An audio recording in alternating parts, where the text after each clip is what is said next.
Hey there, welcome back. After manually cleaning my pool for the last 15 years, things are finally about to change. Because I have a new robotic vacuum cleaner for the pool. This is the Dolphin Nautilus CC+. We're gonna go ahead, get this unboxed, get it set up, and see how well it works. In the 17 years that we've owned this pool, I've kept a pretty diligent cleaning routine, to the point that I'd pretty much manually vacuum it every day before hopping in. If I notice some debris had snuck in the pool later on, I don't hesitate to grab the skimmer net to scoop it from the bottom. When I was researching robotic vacuums, I had two main concerns. The first off is the cost. Is it going to be worth it? Most of the mid-tier vacuums start closer to $600, with the upper tier ones exceeding $1,500. And so the second part of that factors in the performance, which is going to ultimately drive whether it's worth the cost. Being the clean freak that I am with the pool, I wasn't confident it could match my manual cleaning. So while both of these reasons had led me to avoid robotic pool cleaners in the past, I figured this summer is the one where I wanted to try one out. After deciding on the Dolphin Nautilus, it was time to give the manual vacuum a rest, at least for now. In this video, I'll be walking you through the unboxing and setup along with an initial quick test run. And then I'm going to give you my review after months of use. We'll be looking at both the good and the not so good. We'll also do a quick look at the cleaning and maintenance that's been required. I have a couple quick tests that I'm going to run on the unit. And finally, we'll look at whether I found it to be worth the cost. So let's go ahead and get this thing unboxed. So there it is. In the box we can see there's not a ton of components, which is great because it means there's not going to be a ton of assembly. So we have the vacuum and power cable, the power center, and the instruction manual. After removing some of the protective film, I was able to get a closer look at the scrub brushes. There are two rotating scrub brushes at the front and rear of the unit. They've got little flaps on them to help sweep up debris. Then on the left and right hand side, we have our gripper tracks. These are what are going to help the unit move around and climb walls. And there are these foam stabilizer wheels, and I noticed a little bit of indentation on them from the packaging. And the instruction manual is very clear to indicate that these will work themselves out as they become saturated with water, so this is not a concern. On the underside of the unit, we've got these two rectangular ports, and that is where the debris will get sucked into and go through the filters. Another quick note, I did see a little bit of styrofoam peeking out the sides. At first I thought it might be packaging material that I was supposed to remove, but after doing a bit more research, I found out that it's intentional for buoyancy, definitely not something we want to remove. And one of my favorite things whenever I buy something new, nice and shiny underneath the film. And giving it the quick touch test, it all feels very sturdy. Obviously lots of plastic. This is going to be submerged in water. We don't want any metal that's going to rust. One of the more critical aspects with this robotic cleaner are going to be the filters. These are easy to access through a pair of hatches on top of the cleaner. They slide out to reveal the filter housing. And I found removing the filters from the housing is super easy. There's these S-clips that can be rotated so that you can slide out the filters. And before even putting the robot to work, the first thing I did was swap out the standard filters with a set of fine mesh filters. These newer filters will help pick up fine debris like pollen or sand, some of the things that the standard filter might miss. And while these fine mesh filters don't come with the unit, you can buy them online. I bought a third-party version for about half the price of the Medtronics branded filters. I'll include a link in the description below. Since there's times where we're going to have to carry this around, I just wanted to check the dry weight of it. It's right around 20.5 pounds. Looking a bit closer at the power cable, it is 60 feet in length, and this is an important characteristic to consider when purchasing a wired robotic vacuum cleaner. You want to make sure that it can reach across the length of the pool, and the cable itself feels very durable, nice rubber coating across it.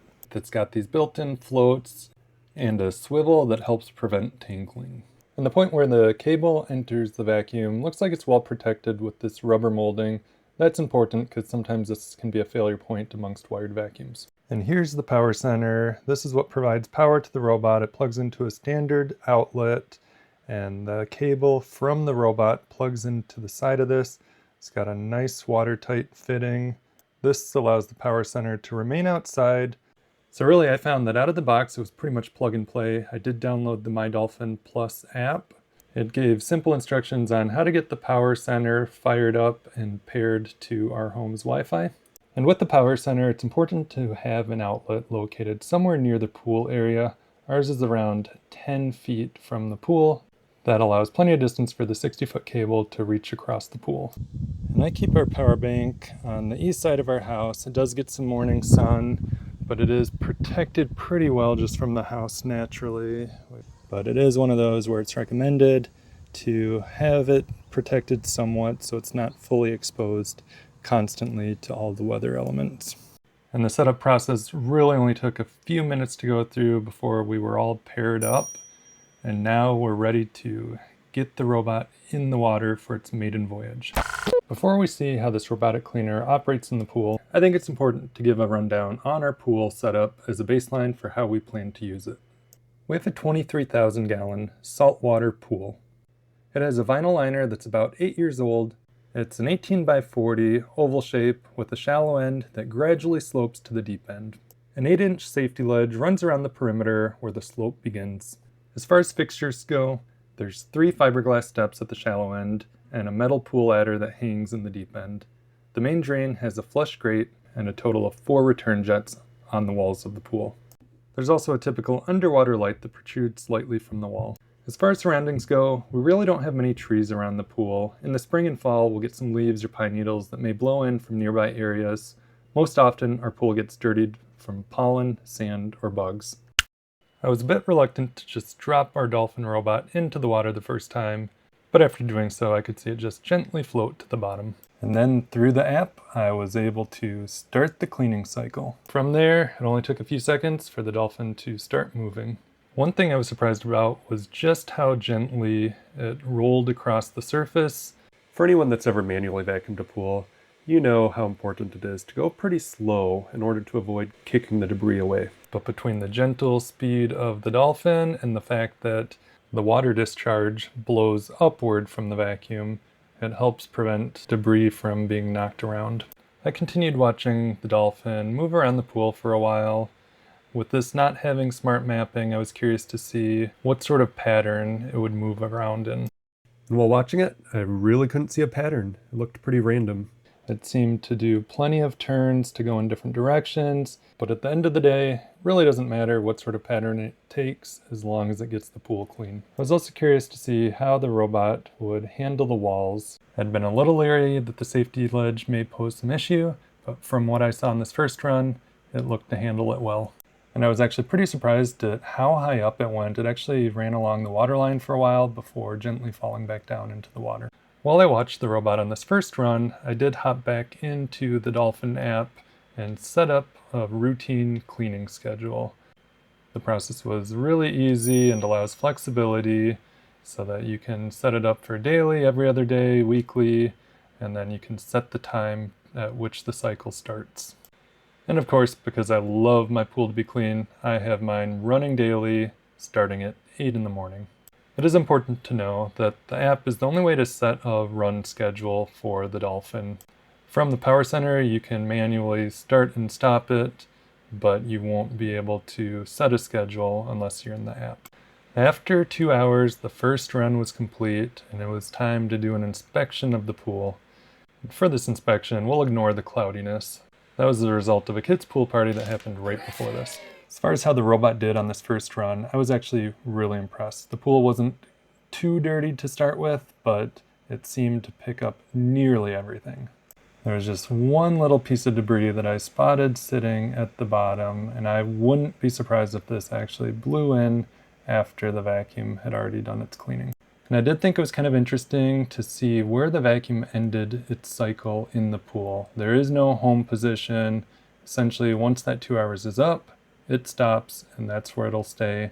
Then to retrieve the vacuum, I just slowly pulled on the cord, taking care not to tug on it too hard. I don't want to damage it. And from there, I was slowly able to elevate it up to the surface of the water where I could grab that plastic handle and lift it above the surface to allow that water to drain. Definitely heavier than the 20.5 pounds when it was dry, but not too bad. That water escapes quickly, and then I can place it on to the decking.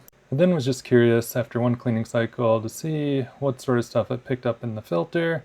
I could definitely see that grime, some sand, and some hair. So really not too bad for its first run. And then after that,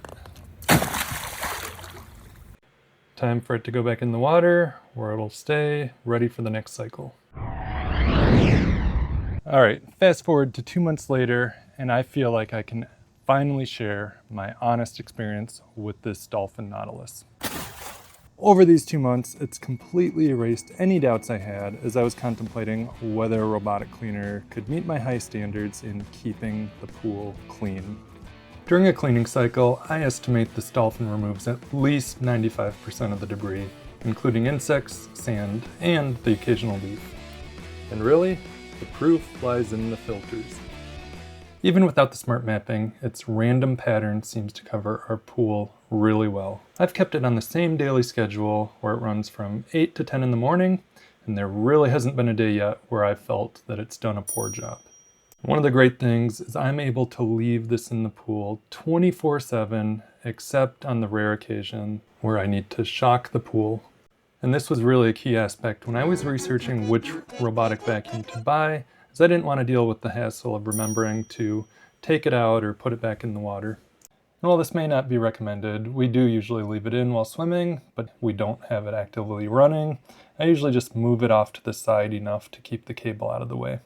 And to put it in perspective of how much I've enjoyed having a robotic cleaner, I've not touched this guy a single time this summer. Ever since the Dolphin went in the water, this has been hanging here on the fence.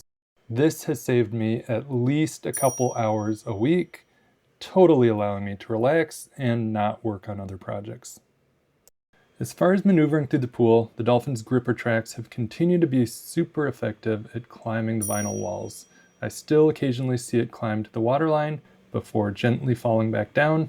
I'm sort of still waiting for the day I come home and find that it had escaped the pool and is vacuuming the yard. Even the safety ledge around the perimeter of the pool had always been an area that seemed to collect small bugs, especially roly-polies. It was an area that I always had to make sure I hit every time I vacuumed. And as I had been researching, it really seemed like there were mixed results on whether any of them could consistently handle the ledges.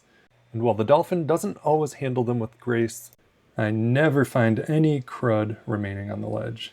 But if there's one area that the Dolphin seems to struggle with, it's these stairs. We have 3 fiberglass steps, and it seems that most of the time the Dolphin won't even make it to the lower one before it turns around. I've never seen it actually make it to the middle or top steps. When I'd been researching other cleaners, this seemed to be a fairly common issue. Ultimately, the stairs are only a small section of the pool and are easy enough to periodically brush any debris off the stairs onto the floor for the cleaner to pick up later. Down the other side of the pool, we have a metal ladder, and this area has posed an occasional issue where the robot gets itself stuck behind the ladder. Unfortunately, it's usually able to unstick itself and reverse course, but there's been a single time where I actually have found it totally stuck, unable to get out. And this is probably less of a problem with the vacuum than it is just with our pool ladder. It got pretty beat up the last couple years as I was trying to remove it during the winterization process, leaving a pretty big gap behind it. One cool thing about the vacuum is when it's running, you don't hear it. There's been a few mornings I've been around the pool, didn't even think of it running until it actually went up the water line, and then I heard just a little bit of noise. It's definitely a night and day difference compared to the robotic floor cleaner in our house. As far as the power cable goes, really haven't had any issues with tangling. The swivel mechanism seems to work well. I had maybe one instance where I did have to unplug the cable from the power center. I felt like maybe it was just starting to twist a little bit, but it took me all of a minute to get it straightened out. And with this version of the Dolphin, having Wi-Fi capability within its power center, I'll admit I really haven't had the need to take much advantage of it.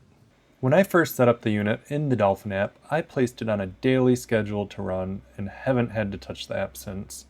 Part of that's because there's really not a ton of functionality within the app. Unlike some of the other robotic cleaners on the market, you're not able to remotely control where this robot goes. The app is simply used to establish a schedule or let you start-stop the cleaning cycle. What this means is if you see an area of the pool you want the robot to focus on, you pretty much have to try to manually move the robot to the area and just hope it sticks around it. Overall though, I'm content with the Wi-Fi. It allows you to use the app to set your schedule, and pretty much at that point it is set it and forget it. Another area of concern that I had when looking at a robotic cleaner is that my kids are notorious for leaving pool toys in the pool. Some of them tend to sink to the bottom, such as these little axolotl guys or goggles.